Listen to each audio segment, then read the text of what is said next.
Menilik keputusan Direktur Jenderal Pencegahan dan Pengendalian Penyakit dalam rangka penanggulangan pandemi COVID-19, terdapat 4 timeline atau alur waktu pelaksanaan vaksinasi. Di mana tahap pertama adalah tenaga kesehatan, kemudian tahap kedua untuk petugas publik dan lansia secara umum.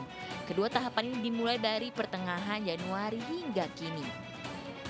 Menkes pun optimis jalannya vaksinasi akan sesuai dengan target Presiden Joko Widodo yang meminta vaksinasi 181,5 juta penduduk Indonesia rampung dalam 15 bulan guna menciptakan herd immunity atau kekebalan kelompok terhadap virus COVID-19. Namun di tengah optimisme vaksinasi COVID-19, langkah pemerintah melakukan vaksinasi virus corona terhadap tahanan Komisi Pemberantasan Korupsi atau KPK menjadi sorotan. Pasalnya, saat ini banyak warga yang selama ini patuh hukum justru belum mendapatkan suntikan vaksin. Kini kita akan ulas lebih lengkap di Indonesia Bicara.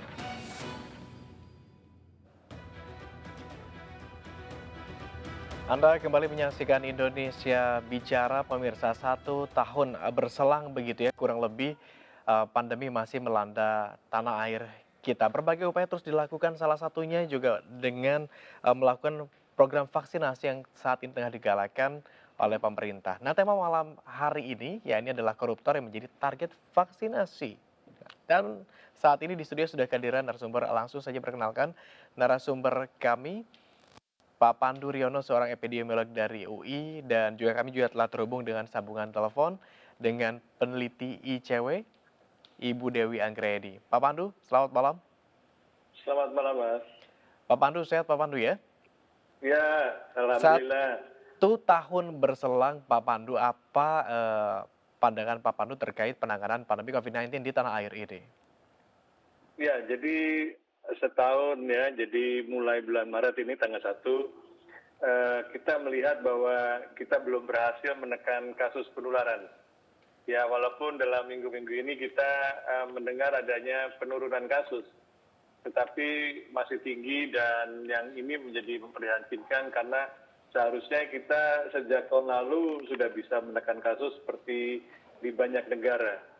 Dan kemudian kita masih melihat bahwa masih belum adanya rencana yang jelas dari pemerintah bagaimana untuk menangani COVID ini. Karena COVID ini bisa saja akan lebih lama kalau kita tidak mempunyai rencana yang jelas.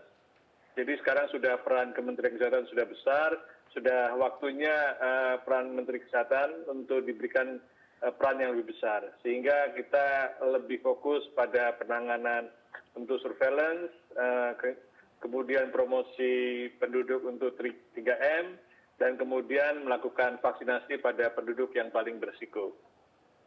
Baik, Anda tadi melihat bahwa ini seharusnya 1 tahun yang lalu sudah bisa diselesaikan dengan baik begitu. Apa letak kekurangan, di mana letak kekurangan pemerintah dalam penanganan pandemi COVID-19 ini jika memang 1 tahun yang lalu harusnya sudah selesai ini? Ya, pertama pemerintah tidak siap. Kedua, pemerintah tidak mempunyai kebijakan yang tegas. Ketiga, pemerintah tidak mempunyai rencana jangka panjang yang strategis maupun jangka pendek bagaimana menangani pandemi. Sehingga masalah yang paling dasar yang harus dilakukan oleh pemerintah sampai sekarang belum bisa diselesaikan dengan baik. Yaitu apa? Penguatan surveillance COVID-19 yang terdiri dari 3 komponen yang menyatu adalah testing, pelacakan kasus, dan isolasi. Ini masih lemah. Kemudian promosi pada penduduk untuk 3M juga masih lemah karena masyarakat tidak dilibatkan sejak awal. Jadi peran serta masyarakat itu penting sekali. Ini yang menurut saya harus diperkuat terus. Kalau tidak, kita tidak mempunyai sistem yang baik dalam menghadapi pandemi dan menyelesaikan pandemi yang sekarang maupun untuk menghadapi pandemi yang akan datang.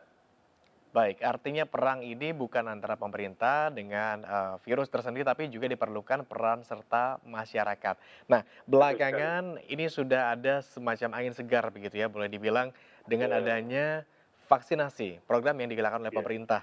Terlebih dahulu kemarin ke tenaga kerja, ke tenaga kesehatan maksud kami, kemudian juga ke beberapa pihak lain. Nah, sekarang yang menjadi isu adalah vaksinasi terhadap salah satunya narapidana koruptor. Saya ingin beralih terlebih dahulu ke Bu Dewi. Bu Dewi, Iya, halo? Anda menilai apakah vaksinasi terhadap narapidana koruptor ini sudah cukup tepat sasaran atau bagaimana? Eh, Kalau dari kami ICW begitu ya, melihatnya kurang tepat ya, karena informasi terakhir saja tenaga kesehatan itu baru 70% yang divaksin, dan itu data 2 minggu lalu begitu ya, per minggu kedua bulan Februari begitu. Jadi kita memang belum tahu kelanjutannya selama 2 minggu terakhir, tapi saya khawatir sepertinya 30% sisanya itu kemungkinan belum divaksin begitu. Jadi bisa dikatakan tenaga kesehatan ini belum semuanya tercover sebagai garda terdepan gitu ya, atau kelompok prioritas yang seharusnya mendapatkan vaksin. Nah, kemudian beralih kepada tahap-tahap selanjutnya, yaitu misalnya pekerja publik gitu ya.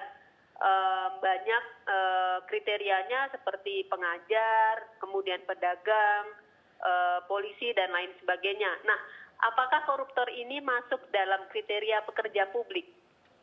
Jadi itu yang harus kita pertanyakan begitu ya. Apa urgensi kemudian para koruptor ini mendapatkan vaksin terlebih dahulu begitu, meskipun memang teman-teman KPK berkata bahwa memang itu untuk tidak menghalangi atau tidak berkurang begitu ya kinerjanya KPK terkait penyelidikan dan penyidikan yang dilakukan oleh KPK terhadap tahanan KPK. Tetapi menurut saya itu kurang bijak, karena kalau kita lihat banyak yang kelompok prioritas yang belum mendapatkan vaksin, kemudian dialihkan vaksin ini kepada para tahanan koruptor begitu, dan mungkin bisa dilanjutkan lagi begitu ya jika mau dibandingkan dengan tahanan yang ada di lapas Sukamiskin misalnya, atau di lapas lain yang mana ya bukan tahanan KPK, apakah mereka mendapatkan perlakuan yang sama begitu. Jadi itu membutuhkan kebijaksanaan baik dari pemerintah, Kemenkes, Presiden juga begitu ya, dan termasuk KPK begitu. Baik, dari ICW melihat bahwa ini masih belum sasarannya belum cukup tepat begitu ya, karena masih ada beberapa pihak yang harusnya lebih dulu diprioritaskan. Bahkan tenaga kesehatan saja beberapa persen ini belum selesai semua divaksinasi. Kita ke Pak Pandu. Pak Pandu, Anda sependapat dengan ini? Ya, saya melihatnya begini. Kita harus mempertanyakan sebenarnya tujuan vaksinasi itu apa? Tujuan vaksinasi adalah untuk mengendalikan pandemi. Apa yang disebut mengendalikan pandemi adalah untuk menekan angka hospitalisasi dan juga menekan kematian. Pada penduduk mana yang angka hospitalisasinya tinggi dan kematiannya tinggi? Yaitu pada lansia dan juga pada tenaga kesehatan. Karena itulah prioritas pertama yang harus dilakukan oleh pemerintah dan tegas dilakukan adalah pada nakes dan pada lansia. Jadi kalau ada napi yang lansia boleh, tapi lansia loh. Jadi ini penting sekali, apakah dosen, apakah sebagainya. Sekarang prioritasnya lansia dulu. Nanti kalau pejabat publik, selain usia, nanti harus kita pikirkan lagi prioritasnya apa. Jadi ini yang harusnya tegas dan sengaja kriteria itu diambangkan oleh pemerintah supaya ada manipulasi yang sekarang itu terjadi. Jadi ada upaya-upaya penyerobotan antrian. Anggota DPR, keluarganya sampai sopir dan pembantu rumah tangganya mungkin. Dan kemudian napi, kenapa napi? Ya kan? Napi yang seperti apa? Ternyata napi yang elit. Napi koruptor yang sebagian besar adalah elit. Mereka adalah pejabat dulunya, elit partai bahkan, sehingga menimbulkan ketidakadilan. Masyarakat sebenarnya marah. Ini ada ketidakadilan sebenarnya. Sudah mulai penyerobotan terhadap antrian. Semua masyarakat sabar. Tetapi keadilan ini akan merusak kepercayaan pada pemerintah. Pak Pandu, bicara tentang keadilan, kita ke Mbak Dewi terlebih dahulu. Bu Dewi, Anda juga sependapat bahwa ini juga jangan-jangan ada rasa-rasa tidak adil begitu yang dirasakan oleh masyarakat ketika melihat kok malah jadi narapidana koruptor terlebih dulu begitu, sedangkan ada beberapa pihak yang lain justru tergeser antriannya begitu. Iya, jadi seperti yang saya bilang tadi begitu ya, kalau misalnya kita melihat untuk membandingkan dengan tahanan-tahanan lain begitu, tentu saja bisa dibilang ada ketidakadilan yang mereka dapatkan terlepas dari apakah tahanan ini tahanan KPK atau bukan begitu ya. Ada sedikit keistimewaan memang terhadap tahanan-tahanan KPK begitu ya, bisa dibilang, tetapi terlepas dari itu tetap saja mereka ini bukan kelompok prioritas yang seharusnya mendapatkan vaksin begitu. Baik, Pak Pandu, siapa sebaiknya ini pihak yang meluruskan prioritas pemberian vaksinasi ini? Jika memang ini sebaiknya tidak diberikan terlebih dahulu begitu kepada narapidana koruptor. Ya, seharusnya Menteri Kesehatan. Saya percaya Menteri Kesehatan sebenarnya tidak bermaksud seperti itu.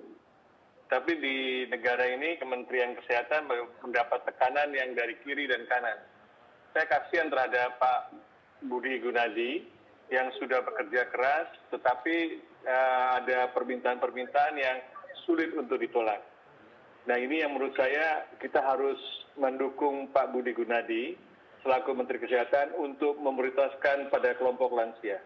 Beliau itu sangat concern terhadap lansia karena beliau ingin supaya menekan kematian dan juga menekan hospitalisasi yang selama ini menjadi masalah besar karena penuh. Dan di banyak negara yang memprioritaskan pada kelompok lansia, itu terjadi penurunan yang luar biasa. Kita ingin memberikan dampak psikologis yang besar bahwa pandemi ini kita bisa atasi. Kita ingin kurvanya menurun.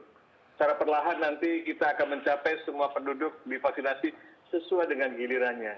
Nah, ini yang menurut saya menjadi perhatian kita karena ini adalah etika. Jadi janganlah melanggar yang sudah sesuai dengan aturan. Aturan itu adalah berdasarkan prioritas untuk penanganan pandemi. Baik, Pak Pandu, kita urut kalau begitu tilik lagi ke belakang. Jika memang seperti itu begitu kondisinya, kira-kira sebaiknya urutannya siapa dulu yang prioritas hingga akhirnya kita menentukan posisi kapan ini kalau begitu narapidana dan pihak-pihak tersebut akhirnya mendapatkan vaksinasi. Ya, jadi kalau urutan yang penting adalah tadi tergantung tujuannya.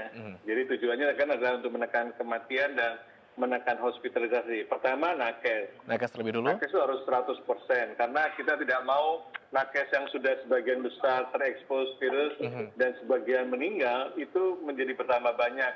Karena sistem pelayanan kesehatan kita tidak boleh kolaps karena pandemi ini masih panjang. Kedua adalah lansia. 50% lebih kematian itu dikontribusi oleh penduduk sebenarnya usia dari 50 tahun ke atas. Tapi 60 tahun ke atas juga tidak menjadi masalah. Sehingga ini menjadi penting sekali karena yang akan memberikan dampak yang besar sekali. Karena kita ingin rumah sakit tidak terlalu penuh, tenaga kesehatan bisa istirahat sementara waktu, dan juga kematian bisa kita tekan. Kemudian kita memikirkan berikutnya. Sekarang siapa tahapan berikutnya selain lansia? Tentunya adalah yang kita inginkan adalah pendidikan. Karena pendidikan harus mulai pulih kembali dan pelan-pelan adalah mulainya dari lansia, nakes, guru-guru dan sebagainya sudah mulai. Jadi dengan demikian kemudian pejabat publik yang menjadi penting untuk masalah berikutnya siapa? Nah, itu harus dibicarakan, didiskusikan secara terbuka. Tapi kalau semuanya diputuskan tiba-tiba sekelompok tertentu, tiba-tiba di Jogja adalah pedagang dan pelaku wisata. Pelaku wisata yang mana? Kalau pelaku wisata yang sudah senior, yang sudah 60 tahun ke atas, nggak apa-apa.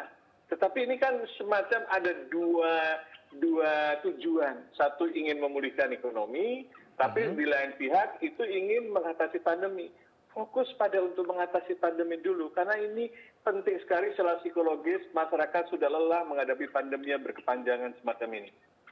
Baik, ada dua tujuan tapi Anda melihat bahwa sebaiknya fokus terhadap salah satu tujuan terlebih dulu begitu ya. Kita akan bahas lebih lanjut Pak Pandu, dan pemirsa usai jeda pariwara kami juga masih akan kembali melanjutkan. Sementara kepada Bu Dewi, terima kasih atas waktunya. Bu Dewi Anggraini merupakan peneliti dari ICW. Dan pemirsa sama-sama, usai Kak jeda Tung. pariwara, kami masih akan kembali dengan dialog berikutnya. Jadi tetaplah bersama kami di Indonesia Bicara.